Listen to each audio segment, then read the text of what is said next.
Programang ito ay rated SPG, striktong patnubay at gabay ng magulang ang kailangan. Akala ni Fatima ay patay na ang kanyang mga magulang. Hindi na kasi siya nito binalikan ng tawag, kaya gusto niya ring patayin si Tanggol. Pero matapang na naghamon si Tanggol na iputok umano ni Fatima ang baril. Pero walang lakas ng loob si Fatima na gawin ito. Bagkos ay pakakawalan niya pa si Tanggol. Hindi naman kasi nagkulang si Tanggol na balaan si Fatima sa kung ano ang pwedeng mangyari. Samantala, magmamadali sila Tanggol at Fatima kung nasaan sila Enteng. Gusto kasing iligtas ni Tanggol ang pamilya ni Fatima.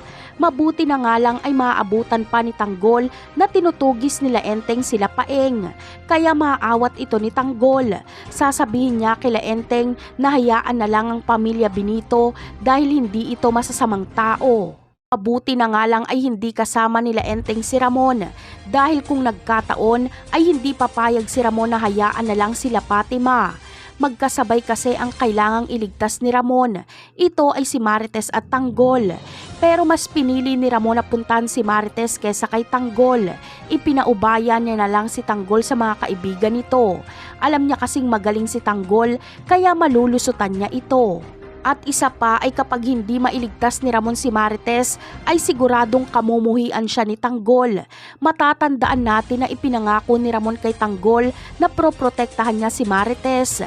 Kaya naman sa pag-uwi ni Tanggol ay tila mas lalo pang mabubuo ang kanyang pagkatao dahil madadatnan niya sa mansyon si Marites at Tinding. Sasama na kasi si Marites kay Ramon at isasama din ni Marites si Tinding. Hindi ito magugustuhan ni Tanggol dahil masama pa rin ang kanyang loob sa kanyang lola at ina. Pero hindi maitatanggi ang saya sa kanyang puso dahil kumpleto na ang kanyang pamilya.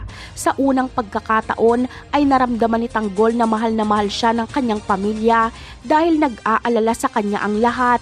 Napakarami pa nating dapat abangan sa mga susunod na episode. Paalam!